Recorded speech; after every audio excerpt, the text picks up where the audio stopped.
I've become a great believer in intuition, in the automatic knowledge of the human, the thing that designers can do without fretting and worrying and counting and analyzing and overdrawing, that instinct.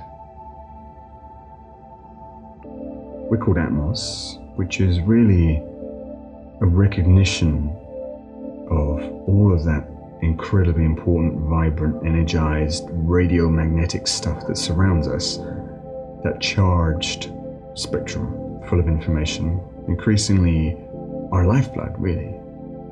So it's a recognition of the information age, but also that sort of endless pursuit that architecture has always had towards the ethereal. We design to rouse the best of emotions and to give pleasure. Pleasure is crucial. We do buildings, installations, landscapes, houses, art projects, but our concern is to get stuff built, to change lives, to make pleasure real. Life doesn't exist without pleasure. We are simply on dialysis if we don't concern ourselves with the highest forms of pleasure, which is actually a highly evolved way of being. Room in a room is very simple functions: shelves, storage, bed, desk. In future, if that's no longer needed as a bedroom, the bed will become a desk. It'll be floored over. And there's just enough room there for someone to sit comfortably, but it's effectively a gorgeous environment. There's a huge window to it. You can look out across the room. It's acoustic glass, so you're insulated and protected. We were asked to do some steps, but we also designed a room, and there was no space to grow. So we designed a space that blossomed, that bloomed out of the wall. The plaster just swells, so it's a kind of light bulge. People have walked into that room and not known that it was there, that extra room. It's flat pack, routed technology, so the machine enabling us to achieve incredible complexity with minimum effort. Pieces that snap together, that can be put together very quickly, all the fixings hidden cunningly in the shelves. And this room is really just intended as a sort of a great replacement for the sort of otherwise absence of space that you would have when you get in there. It's tiny. It's a very minute ship-like space. So we designed it like a jewel, where every square inch is precious and enjoyed. We've allowed that line to always flow down to the ground. So we let the path of all of those weights, there's a series of ribs that hold the whole room up. We couldn't build into the existing ceiling or the wall, so we had to build our own structure, and that structure then multifunctions and becomes shelving, support, hideaway spaces, cupboards, and we let it swell where it needs to. It creates extra storage space or diminishes in order to let passage back down. I run a supper club called Latitudinal Cuisine, which is a crowd-sourced get-together, a meet-up, where everyone brings a dish. The structuring element of this club is that we all explore the world over the course of the year. So in 360 days, we've eaten 360 degrees of world food. So this led to the design of Worldscape. We were aware that the Olympics was coming up and the world was coming to London. And Worldscape is a dining table, an invitation for 80 people, designed using only world contours. So we found a huge open source three-dimensional data model, sliced it up, MRI slices.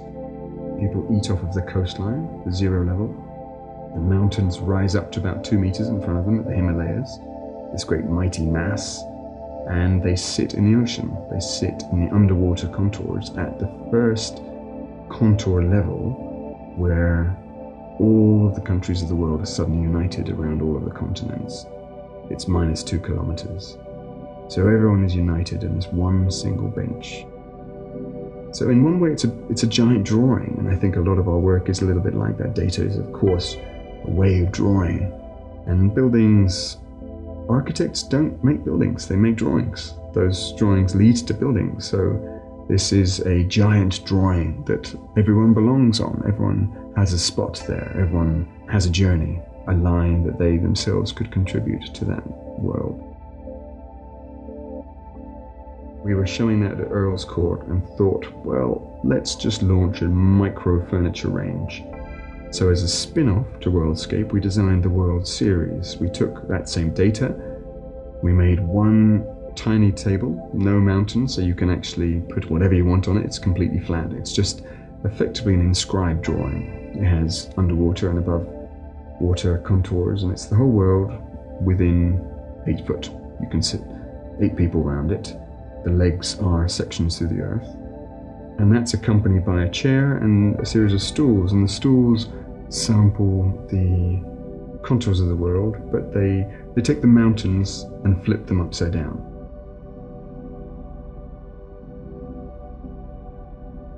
We've designed a range of houses. Each one of them always has its own rules and logic. Everything is, it may appear willful, deeply rigorous, always based on a sort of systematic, procedural way of solving problems, whether that problem is shelter, structure, or even helping someone ascend with grace up a stair, which is a problem. How to make life elegant. One of the clients is just the most extraordinary gardener. It's her pride and joy. She has many talents, and that garden is one of them. And so it's a tribute to her garden, and we've allowed the form, the essence, the vegetation of that garden to invade the house, and for the house to exchange with the garden, to flow back out. It's very vegetal, very fluid. There's an exchange and a blurring of that boundary. The ground inside is an outside ground. It's concrete. You are outside when you're in. The doors can slide away, so you have a sense of evanescing into nature a little bit, and her creation outside pours in. And there are little details like lines, the filament of a leaf effectively encircling that house, then trailing like a skirting board before it explodes into the stair, a little bit like a genie let out of its lamp. These little entrails, these creepers, these sort of strawberry field kind of curling as simple continuous lines that wrap around you as you ascend, this sort of moment of activity, this kind of most intense ergonomic part of the whole house.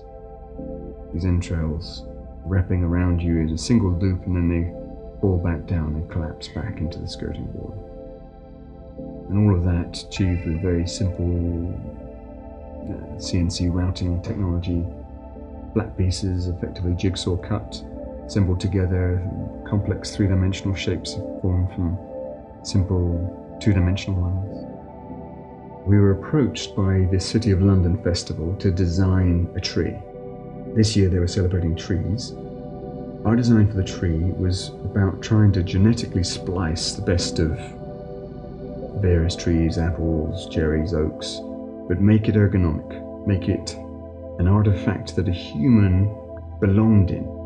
We have a spiraling series of branches that a lot of people don't notice are actually steps, and that enables you not to climb the tree, as typically happens, like a ladder, but to really walk up it. You can stand completely upright and just glide delicately up it. And there are all kinds of spaces secreted throughout it where you can sit. The top of the trunk is a crown, you can sort of throne. There are branches that cup you, that encourage cuddling or huddling or exploration, really. You can climb up it if you want to, around the back, or you can glide up it.